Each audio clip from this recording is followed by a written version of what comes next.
Hey guys, this is Power. Just laying here to remind you before we start this video to please donate to the Skullgirls to keep Skullgirls growing, to have more characters, more deals, more characters DLC, more stages, and more character stories. Now, let's begin this characters concept with Minette.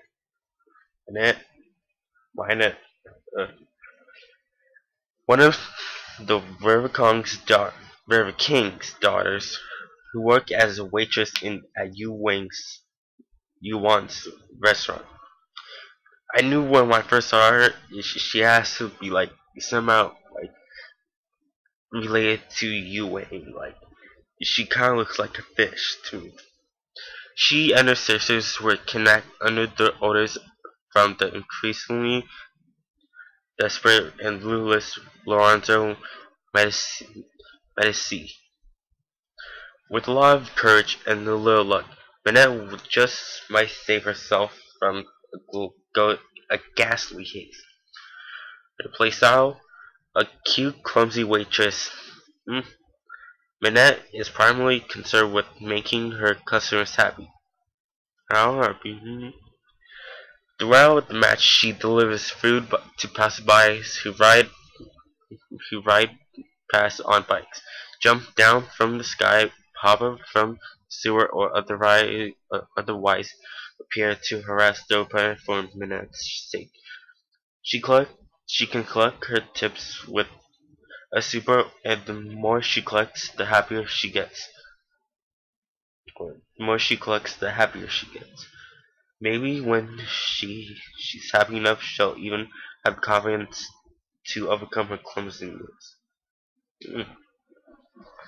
She was inspired by a role from Tetsuko vs. Capcom, Kyosuke from Capcom vs. SNK2, and Dan from Super Jump Fighter.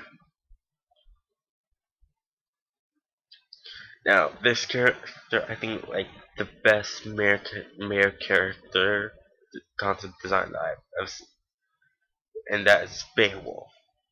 Beowulf retired at the height of his professional wrestling career, defeating the seemingly unstoppable Grendel, as well as his frenzied giant, his frenzied Gigan mom when she nearly ate the audience after her son defeated. Years later, years later, Beowulf has become restless, wondering if that was his limit. He announced his plans to fight once again. What he didn't mention was that it wouldn't be in the ring, since there's no telling where his greatest opponent will show up. His playstyle, classic pro wrestling, including violence with his favorite folding chair, which is definitely not a reference to Kanji from Persona 4 Arena. Dubbed the Hurling, the legendary piece of furniture could supposedly support a game if one could fit on it. Beowulf can set his chair on the stage for various effects. He can knock opponents into it, do envelop slams off it, or just stand on it as a platform to alter the height of his ground attacks. It can also be like Captain America's shield in that he can throw it, but it needs to be recovered to be used again. In addition to standard pro wrestling moves like drop kicks and power bombs, souvenirs from past victories may aid him in battle. After all, it's only illegal if there's a referee. So, from his gameplay inspiration, Macho Man Randy Savage from WWE, The Ultimate Warrior from WCW, El Fuerte from Street Fighter 4, Captain America, and not Kanji. That's my favorite inspiration. Now, this character, up next, she kind of looks like him. I believe it's Cody from Street Fighter 4. She just looks like a teenager. Now, I believe her name is Saithana. What is her name is called?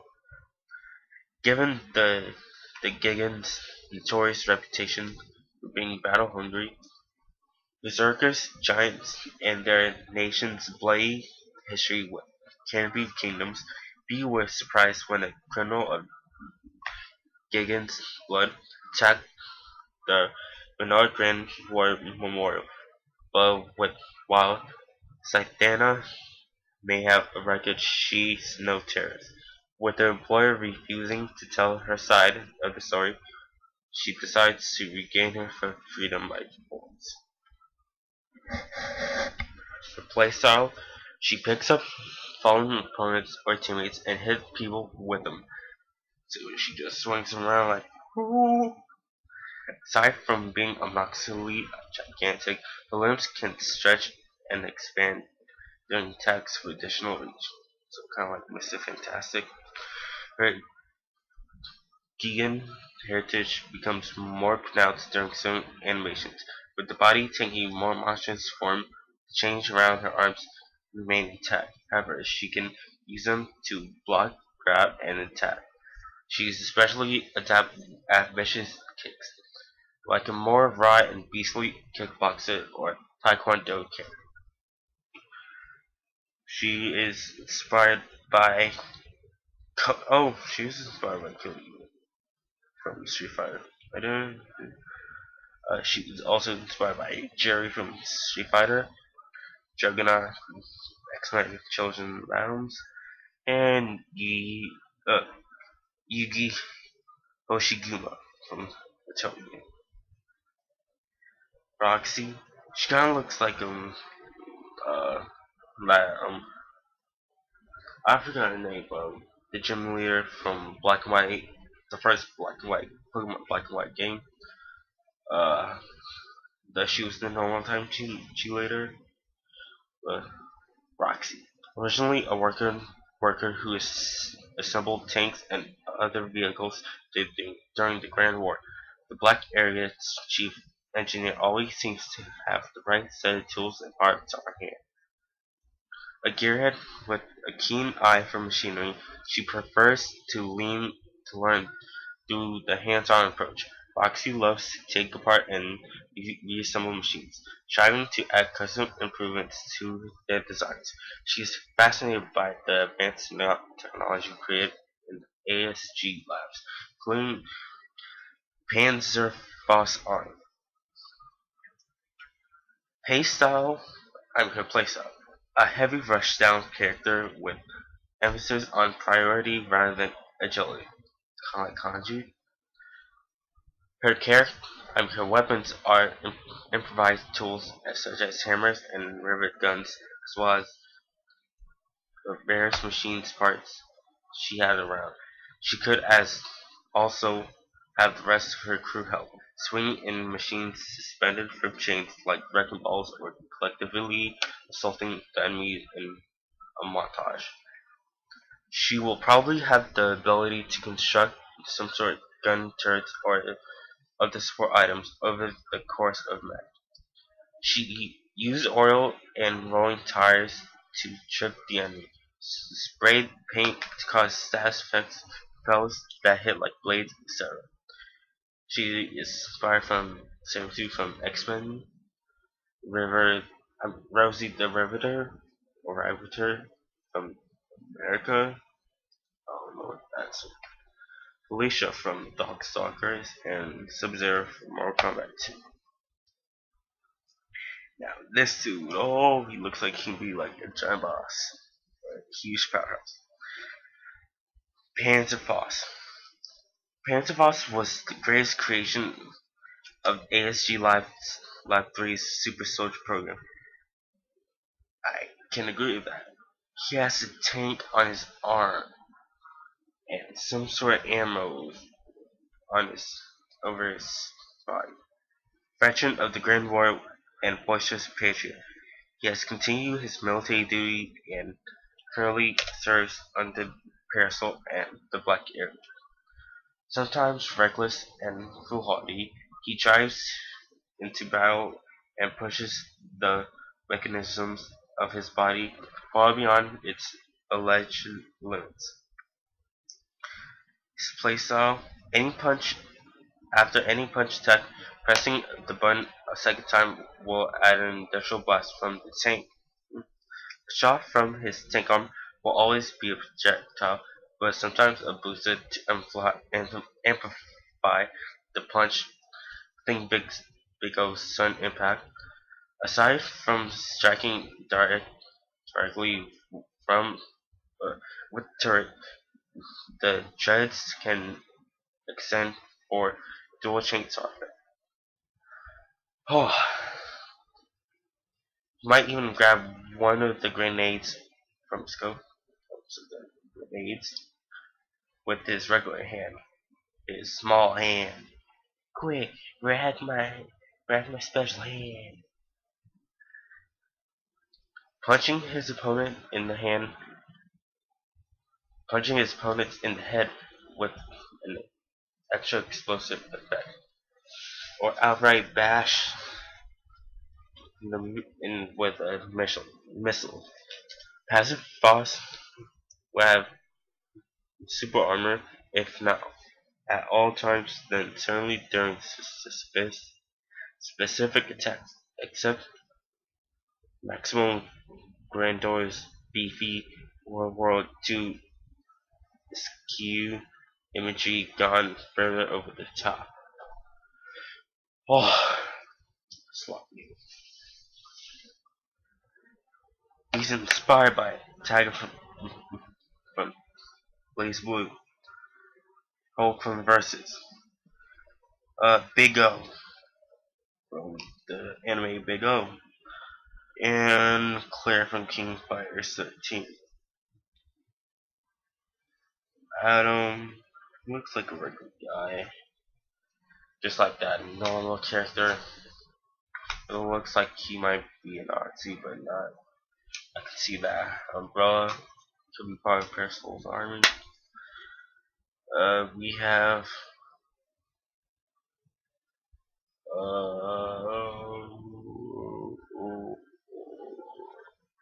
we have 6 more for this. Oh, and 12 minutes in, Adam. Adam is a jack of all trades, elite soldier from the Black Airguns. Fortunately, this does not help him stand up among the team.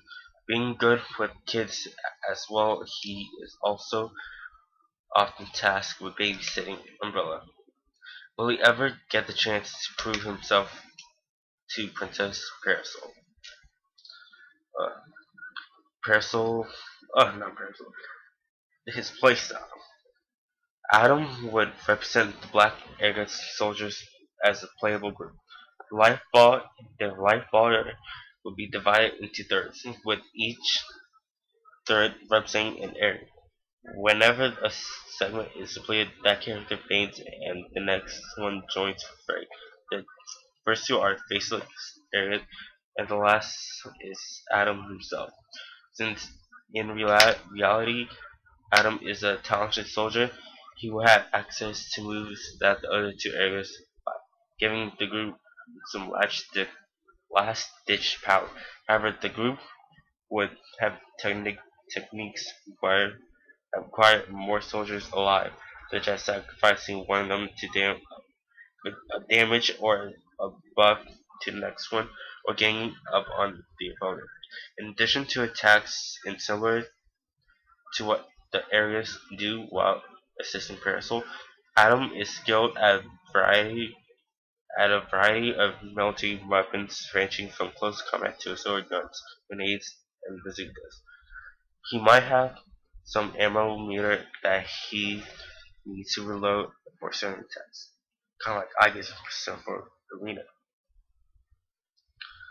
Well, in his gameplay inspiration, he's inspired by Naruto from Persona 4 Arena. Hmm. Dan Hibiki from Street Fighter, and Tosuga uh, from Ghost in the Shell. I kind of like it. Molly, she's kind too. But oh, when she in the ultimate form, she looks like a beast. Ugh. Molly, the Black Aegis Gung Ho communication officer. While her, I just know something. Most of these characters are from the Black Aegis. Uh, while her main job is keeping her team connected, Roxy has continually added features to the field telephone equipment, and they are now classified as weapon systems. Though not the kind of information welfare Molly had in mind, she handles the array with her usual finesse and enthusiasm. Her playstyle: many of her attacks would be phone themed. Phone rotaries, bells, wires, needles, and cans on strings. Anything phone themed is fair game. She used an she used an office chair and sewing machinery to move around. Despite the image in the lineup, she may pilot the Gravitron, a phone themed mecha set. Maybe she can dial a combo, interpret that as you will. The pun had to be made. Oh, it's kind of right thing. Pun again. Uh, to To reflect her profession, might have the ability to place a series of relay points on the screen, setting an electrical pulse through them. She switches the points while the pulse is en route. She she can keep it going through a series of connections, kind of like Valentine when she's doing her supers, I believe. In the spirit of switchboard operator assisting soldiers on the field, she can have support abilities that give her team bonuses when she's not on point. For example, she might allow her teammate to gain more meter, heal red light faster, or uh, or experience shorter hit stun or block stun in specific cases. She may even have attacks and supers that can be performed when she's not the active character, like an airstrike, medvac, supply drop, or a damage boost during the point character's supers. Some of her inspirations: Tron Bond from Marvel vs. Capcom 2, Ride Armor from Mega Man X series, and some World 2 Air Office Leads and Switchboard Operator. So, 4 characters left. Uh, oof. Wait, just look on. No, wait, it's just like. No, it's war. It's war. Isaac. Well, I think, let's just continue. Isaac is an archaeologist who has made unsettling discoveries throughout the Canopy Kingdom, only to have the evidence buried. Now haunted, Isaac has been literally buying time to use shards of a unique type of theonite he discovered in his search. Uh, the one other person who knows about the dig has been wrongfully imprisoned, but learning the truth would be in her. Wait, huh? Oh, so he's talking about. But learning the truth would put her in great danger. So Isaac could be Marie's father, maybe. Uh, her playstyle: Isaac's time travel mechanics aren't just their slow stop fair. For example, a double of Isaac could instantly appear from the future for a lunging punch. and the countdown begins above Isaac's head. When the countdown reaches zero, Isaac pauses and prepares to travel back in time to deliver the punch. If he is hit during the preparation, the opponent regains any damage they took from the punch since it never happened. If his double is hit during the punch, Isaac himself takes damage when the countdown reaches zero. Isaac may have other time-related attacks, such as the ability to convert successful special attacks to supers in the past after noticing they connected. He could possibly manipulate the timer, namely knocking off a few seconds to hasten that timeout. His his inspiration: Doc Brown, Back to the Future, Indiana Jones, Iron Man for some reason, and Makoto from Street Fighter 3 Third Strike. Venus, who I like this character. It's gonna be Venus. Venus is the Trinity Valus Guardians, a space wielder of otherworldly parasite Abaddon. I don't see no parasite. If it's a problem, she grows tired of waiting for Mother's plans to call upon her unwilling foothold and outside in a small act of rebellion. Her physical form is dispected, as her true nature inside Venus and an environment exists beyond the threshold of human comprehension. The playstyle, the lady is only the central part of a larger creature. If, if the rest of her is visible, the observer has already been engulfed. Ooh. There is no safe place when fighting her, as the very fabric of the universe unravels into mouths, clawed locusts, and grabbing her phrase flesh from every angle. Venus's own body tantalizingly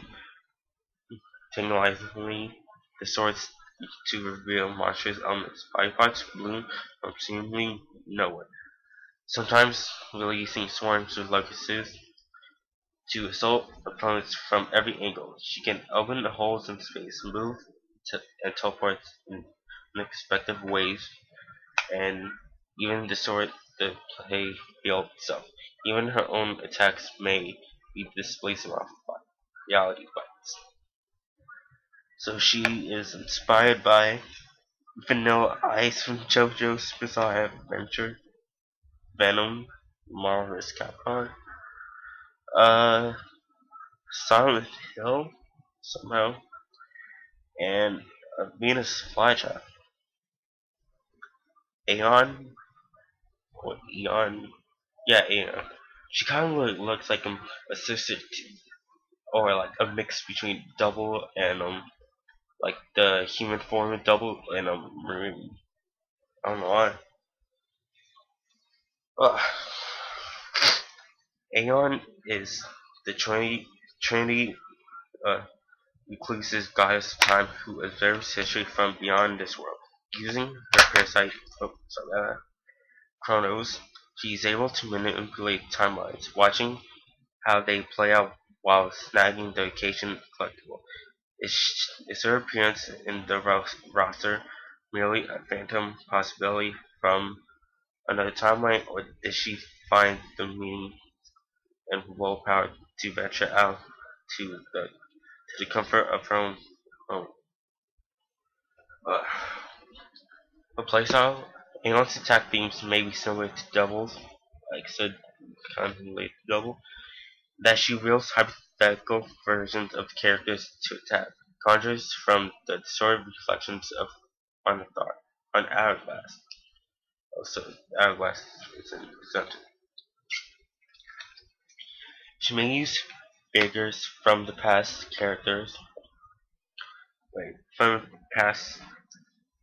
uh, past characters that have not been seen yet, and alternate versions of the cast, including ones where they have become the next Skullgirl. So they might have alternate art or like alternate designs. Her own tech would be themed after Sand, Glass, and Chrono's Serpentine incarnations with animations that don't always flow forward. Playing off her shut-in otaku tendencies, some of her moves may bring in her accumulated merchandise. I would buy some of her merchandise. In contrast to Isaac, who can only time travel through time, who can only travel through time, Aeon is a divine being with the ability to manipulate time itself, including alternate time. She may be able to capture moments on the battlefield to unleash later, like a bubble in time containing all attacks executed within its boundaries. Then there is the usual slew abilities of consider like rewinding time, slowing down, and stopping it. No, a special like Cena. Thanks to GGPO requiring the game to have save states, a lot of this is more possible than you think. So this game's gonna have save states like in DLC is gonna have an update to have to have save states like emulators. A lot of this is more possible than you think. Though you may not enjoy fighting against a divine being. So you can like practice your skills maybe. Like if you're in the middle of combo and accidentally cancels, you can like go back in the middle of that combo and like continue to try to like be better at it. She is inspired by Sakura from the Totoro series, Double like I said, Time Space Beam Glitch, Super Metroid, I never heard of, and Game Boy Pokemon Yellow, the Bridge series is, get that. And one has, but probably not least, Samson. That parasite that was on said is now the character. This Samson walks a darker path than one we know, having chosen to serve himself and leave the rest of the world to its fate. He turns to the vilest method to overcome his reliance on hosts. Who knows if he is tricked by Double to mock the parasite, or a relic from a lost timeline recovered by Aeon. His playstyle? This monstrous incarnation, Samson, has no physical or motion restraints and is free to deliver phase punches with his face, or he can harden his fist to a 5-1 ram to bludgeon his opponents. Aside from larger versions of melee attacks, he can incorporate the form of nature's most fearsome creatures, including T-Rexes, sharks, bears, mammoths, scorpions, and wombats, to unleash a barrage of bestial fury. There would be hair, teeth, spikes, and screaming everywhere.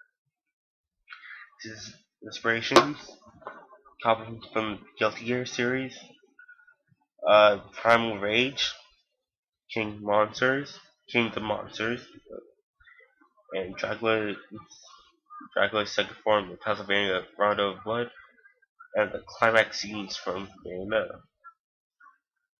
So, these are all the characters, all DLC characters. These designs are not final.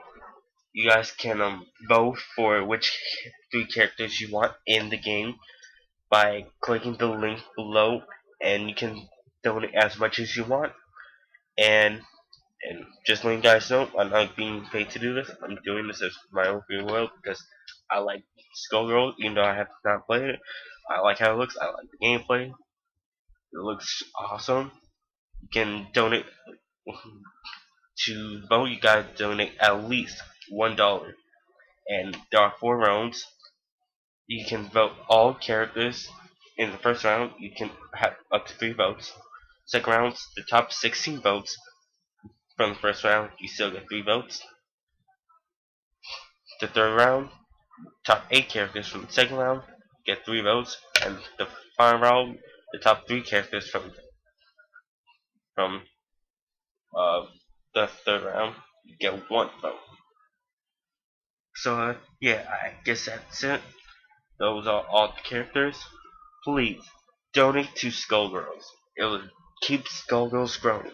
We want new characters. Everyone likes new characters, and there might be a possible Skullgirls 2. I don't know. I'm making this up. But there be Skullgirls 2. And what uh char- developers, please may make this game like have full voice acting. Like I want to hear like like fully voices. Like every character has fully voices in the stories. Like I want to hear that. Like it'd be awesome. So yeah, like it's awesome. So yeah, this is Power, and please donate to Skullgirls. Keep Skullgirls growing. Power out.